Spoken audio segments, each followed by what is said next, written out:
Hello everyone. Chemistry में अभी हम पढ़ने वाले हैं मॉलिक्यूलर मास कि मॉलिक्यूलर मास क्या होता है। हालांकि इस टॉपिक को जानने से पहले आपको एटॉमिक मास के बारे में जानना चाहिए, और अगर आप चाहें तो उस पर मैंने वीडियो बना रखा है। ऊपर आई बटन पे क्लिक करके उस वीडियो को आप नेविगेट कर सकते हो। वहाँ पे पहले एटॉमिक मास को जान लीजिए कि वो क्या होता है।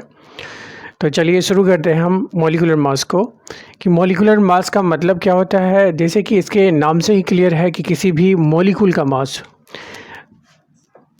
Molecular mass, okay, that is the mass of a molecule. Okay, तो सबसे पहले हम एग्जांपल लेते हैं कि जैसे कोई मॉलिक्यूल का एग्जांपल लेते हैं। जैसे मैंने लिया H2O। ओके, तो ये वाटर का क्या है, एक मॉलिक्यूल है। तो ये जो मॉलिक्यूल है वाटर का, इसका मॉलिक्यूलर मास कितना होगा, राइट। तो इसका मॉलिक्यूलर मास हो जाएगा मास ऑफ हाइड्रोजन एटम्स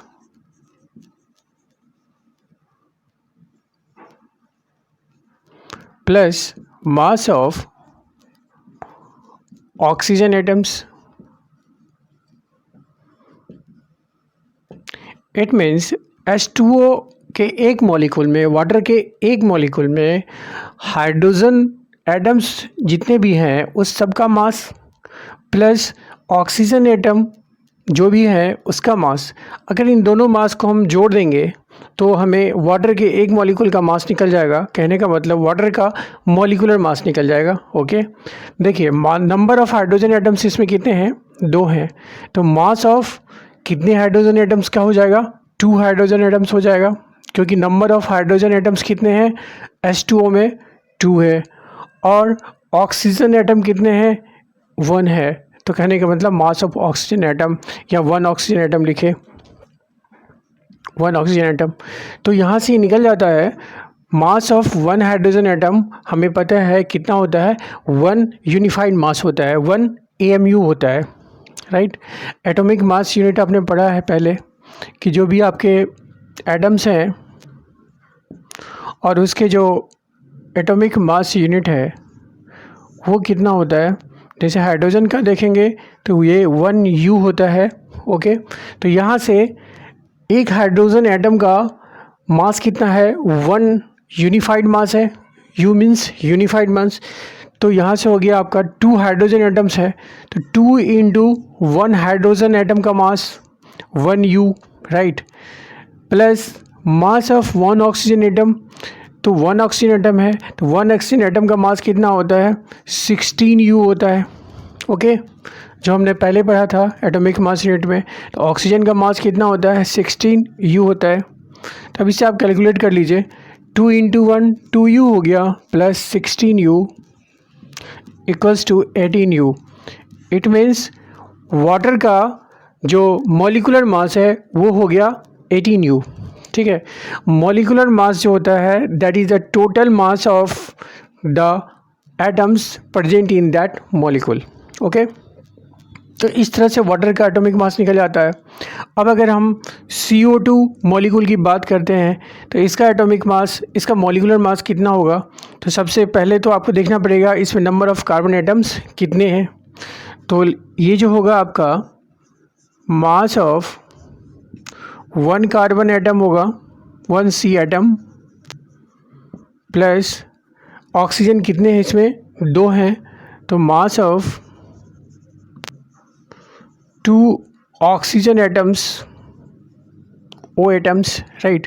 तो इन दोनों का अगर आप सम निकाल लेंगे तो CO2 का क्या निकल जाएगा, मॉलिक्यूलर मास निकल जाएगा। तो ये हो जाएगा आपका 1 कार्बन एटम का कितना होता है, 12 U होता है, plus mass of 2 oxygen atoms, तो 2 इंटू इसको क्या लिख सकते हैं, mass of 1 oxygen atom 12 U plus 2 into oxygen के एक एटम का मास कितना होता है, 16 U होता है, जो ऑलरेडी हम यहाँ पे लिख चुके हैं। तो यहाँ से हो गया आपका 12 U plus 32 U, that is 2 + 2 4, 3 + 1 4, 44U. This is the molecular mass, that is 44 unified mass किसका है, CO2 का मॉलिकुलर मास हो जाएगा। यहाँ आप चाहो तो लिख सकते हो molecular mass of CO2 and this one is the molecular mass of H2O। Okay, तो इस तरह से हम किसी भी मॉलिक्यूल का मॉलिकुलर मास कैलकुलेट कर सकते हैं। इसे जानने के लिए हमें एटॉमिक मास यूनिट जो है डिफरेंट एलिमेंट्स के वो पता होनी चाहिए। ओके, अब एग्जांपल एक और ले लेते हैं, जैसे कि हमने लिया NH3 को क्या बोलते हैं हम लोग, अमोनिया बोलते हैं। It is called ammonia. Ammonia का अगर मॉलिकुलर मास निकाला जाए तो वो कितना हो जाएगा, molecular mass of NH3 it will the equal of mass of 1 nitrogen atom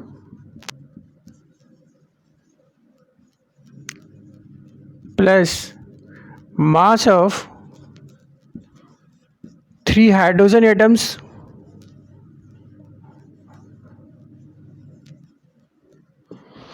okay. तो मास ऑफ 1 नाइट्रोजन एटम जो होता है वो होता है आपका 14U होता है। तो ये हो गया आपका 14U, क्योंकि नाइट्रोजन सिर्फ एक है तो 14U होगा, plus mass of 3 hydrogen atoms. तो 1 हाइड्रोजन एटम का मास होता है 1U और 3 हाइड्रोजन एटम्स का कितना होगा, 3 × 1U। तो यहाँ से हो गया आपका 14U plus 3U, that is 17U। This is the molecular mass of ammonia NH3। Okay, और भी एग्जांपल हम देख सकते हैं। अगर हम मॉलिकुलर मास निकालें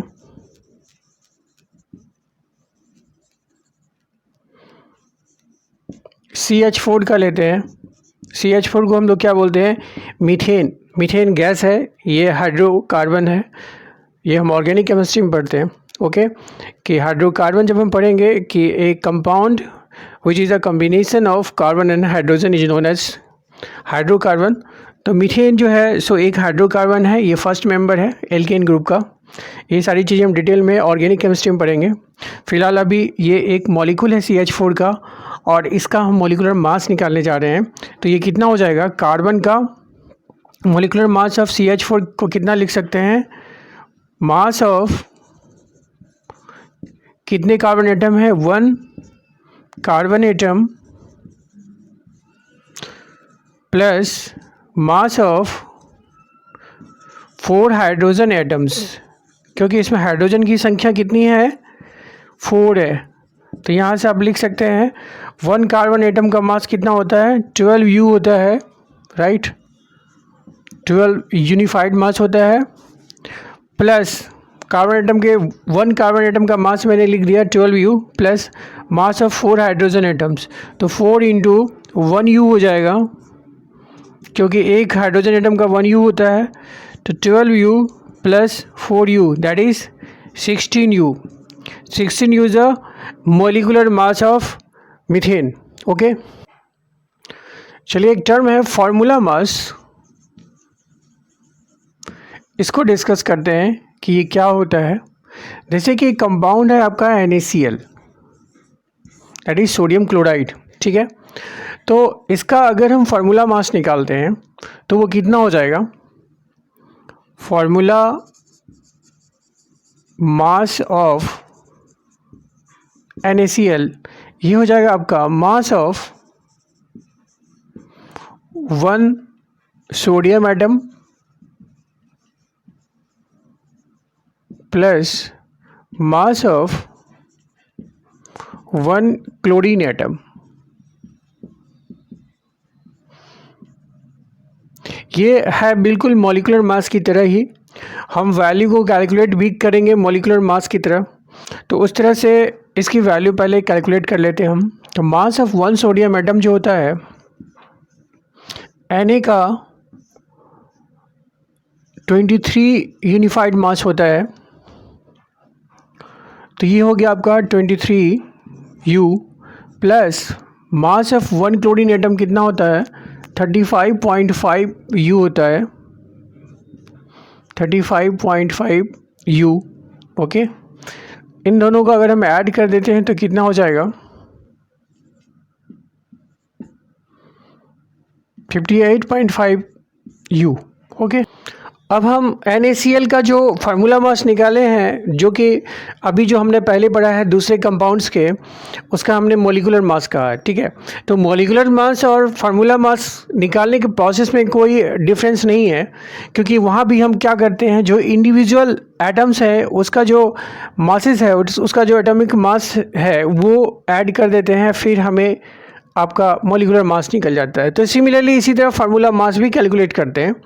लेकिन अब जैसे CO2 की बात करते हैं तो CO2 या H2O जो है, ये सारे मॉलिक्यूल के फॉर्म में एग्जिस्ट करते हैं इंडिपेंडेंटली, इनके मॉलिक्यूल्स। बट ऐसा NaCl के साथ नहीं है। ठीक है, NaCl क्या होता है, क्रिस्टल के फॉर्म में एग्जिस्ट करता है। ओके, तो जैसे कि ये एक क्रिस्टल है NaCl का, इस फॉर्म में एग्जिस्ट करता है। Crystals of NaCl। ओके, ऐसा तब होता है जब आयनिक बॉन्ड फॉर्म करता है। आयनिक बॉन्ड को हम इलेक्ट्रोवैलेंट बॉन्ड भी कहते हैं, इलेक्ट्रोवैलेंट बॉन्ड भी कहते हैं। तो ये जो आयनिक बॉन्ड है, राइट, जो कि NaCl में है आपका, क्योंकि आपको पता है कि Na पे प्लस चार्ज होता है और क्लोरीन पे माइनस चार्ज होता है। Na पे प्लस चार्ज इसलिए होता है क्योंकि ये अपना 1 इलेक्ट्रॉन डोनेट करता है, और क्लोरीन पे माइनस चार्ज होता है क्योंकि ये 1 इलेक्ट्रॉन जो है सो गेन करता है, राइट। तो इस वजह से Na प्लस आयन और Cl माइनस आयन कहें तो Na प्लस आयन कौन सा आयन हो गया आपका, कैटाइन हो गया, और Cl माइनस जो है क्योंकि नेगेटिव चार्ज ये आयन है, इसलिए इसको बोलते हैं हम लोग एनाइन बोलते हैं। तो कैटाइन और एनाइन होने की वजह से क्या होता है, प्लस और माइनस चार्ज के होने की वजह से क्या होता है, इनके बीच जो है एक इलेक्ट्रोस्टैटिक फोर्स ऑफ अट्रैक्शन काम करता है।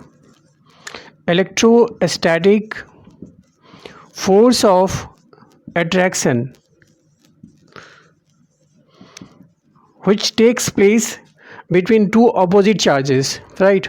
तो इस फोर्स के कारण ये दोनों क्या होते हैं, कंबाइन हो जाते हैं और कौन सा मॉलिक्यूल बनाते हैं, NaCl बनाते हैं।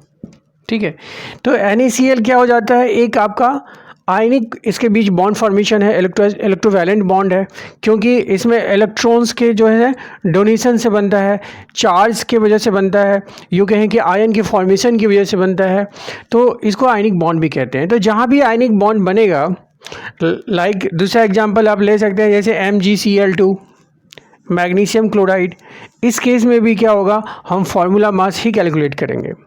और इससे पहले जो हमने डिस्कस किया था जैसे H2O, CO2, NH3, CH4, ये सारे जो है इसमें कोवैलेंट बॉन्ड हैं। ठीक है, वहाँ पे इलेक्ट्रॉन्स का शेयरिंग होता है, राइट, ना कि इलेक्ट्रॉन्स का डोनेशन होता है। तो इसलिए उस केस में हम उसे मॉलिक्यूलर मास कहते हैं, और इस केस में हम कहेंगे फार्मूला मास, जहाँ भी आयनिक बॉन्ड बनता है। आयनिक बॉन्ड के कारण जो भी आपका कंपाउंड फॉर्म करता है, वहाँ पे जो आप मास निकालते हो उस कंपाउंड का, that is called the formula mass. हाँ, निकालने का प्रोसेस दोनों का सिमिलर है, एक ही है, बस उसका जो नोमेनक्लेचर है उसको हम फार्मूला मास कहते हैं, और इसको फार्मूला मास करते हैं और उसको हम लोग मॉलिक्यूलर मास कहते हैं। Okay, thank you. उम्मीद करते हैं कि आपको मॉलिक्यूलर मास समझ में आया होगा। फिर भी अगर कोई डाउट है तो आप बिल्कुल पूछ सकते हैं। Thank you so much.